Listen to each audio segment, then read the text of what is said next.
സാധാരണ ഒരു വിജയ് ചിത്രം വരുമ്പോഴേക്കും ബ്ലാക്ക് ടിക്കറ്റ് ഭയങ്കരമായിട്ട് നടക്കുമല്ലോ. അതായത് ഒരു 200 രൂപ ടിക്കറ്റിന് 500-600 രൂപയൊക്കെ ടിക്കറ്റ് വാങ്ങുന്ന പരിപാടിയൊക്കെ ഉണ്ടായിരുന്നു. പക്ഷേ ഇത്തവണ അത് നടക്കില്ല. കാരണം ഇത്തവണ അധികാരത്തിലിരിക്കുന്നത് വിജയ് സർക്കാർ തന്നെയാണല്ലോ.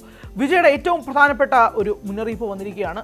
കർശനമായ നിർദ്ദേശമുണ്ടായിരിക്കും. ബ്ലാക്കിന് ടിക്കറ്റ് വയ്ക്കുകയോ അമിതമായി ടിക്കറ്റ് വിൽപ്പന നടത്തില്ല എന്നത്. എന്തുകൊണ്ടാണ് ഇത് പറയാൻ പശ്ചാത്തലം? ജൂലൈ 23/24 ജനനായകൻ തിയേറ്ററിലേക്ക് എത്തിയാണ്. ഇത് കുറേ നാളുകൊണ്ട് പറയുന്നതാണ്, നീ ഉടായിപ്പാണ് എന്നൊക്കെ ചിലരിപ്പോൾ ചിന്തിക്കുന്നുണ്ടായിരിക്കാം. പക്ഷെ അങ്ങനെയല്ല. നമ്മൾ ജനുവരി 9 തുടങ്ങിയ കാത്തിരിപ്പാണ്. അത് കഴിഞ്ഞ് പ്രിൻ്റ് വരെ ഓൺലൈനിൽ വന്ന് ഏകദേശം 1 കോടിയിലധികം ആളുകൾ ഈ സിനിമ മുഴുവനായി ഓൺലൈനിൽ കണ്ടു എന്നാണ് നമുക്ക് മനസ്സിലാക്കാൻ കഴിയുന്നത്.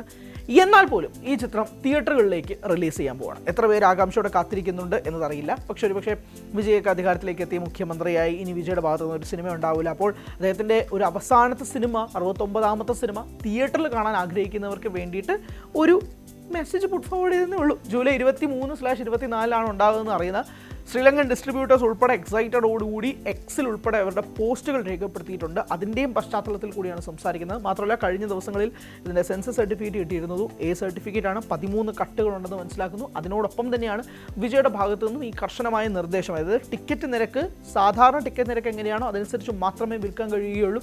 ഈ കൂട്ടി വിൽക്കുന്ന പരിപാടി അല്ലെങ്കിൽ ഇതിൻ്റെ 2 ഇരട്ടി 3 ഇരട്ടിക്കൊക്കെ ടിക്കറ്റ് പ്രൈസ് കൊടുക്കുന്ന പരിപാടി നടക്കില്ല എന്നുള്ളത് വ്യക്തമാക്കുകയും ചെയ്തിരിക്കുന്ന ഒരു പരിപാടിയാണ് വന്നിരിക്കുന്നത്.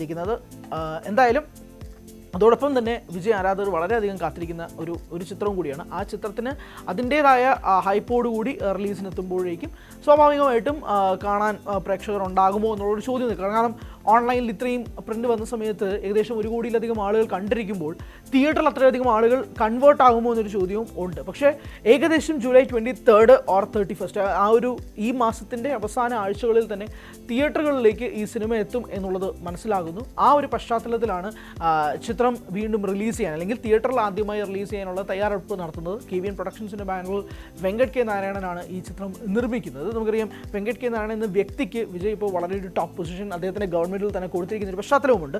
ഇതിനെല്ലാം കാരണം ഈ ചിത്രം റിലീസ് വൈകുന്നതോ അല്ലെങ്കിൽ ഇത് നേരത്തെ പ്ലാൻ ചെയ്തതുപോലെ റിലീസ് ചെയ്യാൻ കഴിയാത്തതോ എന്നുള്ള ചോദ്യങ്ങളൊക്കെ ഒരുപാട് നിൽക്കുന്നുണ്ട്. അതിൻ്റെയും കൂടി പശ്ചാത്തലത്തിലാണ് ഇപ്പോഴും അതിൻ്റെ റിലീസിൻ്റെ ഒരു അൺസർട്ടനിറ്റി നിലവിൽ നിൽക്കുന്ന ഒരു സാഹചര്യത്തിൽ നിന്ന് റിപ്പോർട്ട്സ് പ്രകാരം മാത്രമാണ് ഇങ്ങനൊരു റിലീസ് ഡേറ്റിലേക്ക് മാറുന്നത്. പക്ഷേ അതോടൊപ്പം തന്നെ വിജയ് സർക്കാരിൻ്റെ ഭാഗത്തു നിന്നും അമിതമായിട്ടുള്ള ടിക്കറ്റ് ചാർജുകൾ ഉണ്ടാകരുത് എന്നുള്ള നിർദ്ദേശം കൂടി വന്ന സ്ഥിതിക്ക് 200 രൂപ ടിക്കറ്റ് 600-നും 700-നും ഒക്കെ ബ്ലാക്കിന് വിൽക്കുന്ന പശ്ചാത്തലം പണ്ട് മാത്രമല്ല ഇന്ന് 2026-ലുമുണ്ട്. അതിലൊരു മേജർ നടൻ, ആ നടൻ്റെ സിനിമകൾക്ക് ഏറ്റവും കൂടുതൽ ഇതുപോലെ ടിക്കറ്റ് പ്രൈസ് പോകുന്നുണ്ടെങ്കിൽ അത് വിജയ് ചിത്രങ്ങൾക്കാണ്. അത് മനസ്സിലാക്കിക്കൊണ്ടാണ് വിജയ് സർക്കാരിൻ്റെ ഭാഗത്തു നിന്നും ഇങ്ങനൊരു നടപടിയിലേക്കും കൂടി നീങ്ങുന്നത്. ടിക്കറ്റുകൾക്ക് കർശനമായ ഒരു നിരോധനം, പ്രത്യേകിച്ച് അതിൻ്റെ പ്രൈസിങ്ങിൽ എന്താണോ ടിക്കറ്റ് പ്രൈസ് അതനുസരിച്ച് മാത്രം കൊടുക്കുക എന്നുള്ള ശക്തമായ ഒരു നിർദ്ദേശം വിജയ് സർക്കാരിൻ്റെ ഭാഗത്തു നിന്നും കൊടുത്തിരിക്കുന്നത്. അതനുസരിച്ച് തിയേറ്റേഴ്സും മുന്നോട്ട് പോകുമെന്നാണ് മനസ്സിലാക്കുന്നത്. കാരണം വേറൊരു ചോയ്സ് ഇല്ല. എന്തായാലും വിജയ് ആരാധകർക്ക് സന്തോഷിക്കാൻ കഴിയുന്ന ഒരു ചെറിയ അപ്ഡേറ്റ് എന്ന് പറയുന്നത് ഇങ്ങനൊരു നീക്കം നടക്കുന്നുണ്ട്. റിലീസ് ചെയ്യാൻ പോകുന്നതായിട്ടാണ് പ്ലാൻ. നമ്മൾ കഴിഞ്ഞ മാസങ്ങളിലും മെയ് മാസത്തിലും ഒക്കെ തന്നെ ഇത് സംസാരിച്ചിരുന്നു. അപ്പോഴൊന്നും റിലീസ് ചെയ്തില്ല. പക്ഷേ ഇപ്പോൾ സാഹചര്യമൊക്കെ മാറിയല്ലോ. വിജയ് തന്നെ അധികാരത്തിൽ വരുന്ന ഒരു സമയത്ത് അദ്ദേഹത്തിൻ്റെ സിനിമ റിലീസ് ചെയ്യാവുന്നതേ ഉള്ളൂ. ആ ഒരു പശ്ചാത്തലം കൂടി കണക്കിലെടുത്തുകൊണ്ടാണ് ഒരു പക്ഷേ ജനനായകൻ തിയേറ്ററുകളിലേക്ക് വീണ്ടും തിരികെ എത്താനുള്ള സാഹചര്യം നമ്മൾ കണക്കുകൂട്ടേണ്ടത്. കൂടുതൽ വാർത്തകൾക്ക് News 18 Keralam YouTube channel subscribe ചെയ്യുക.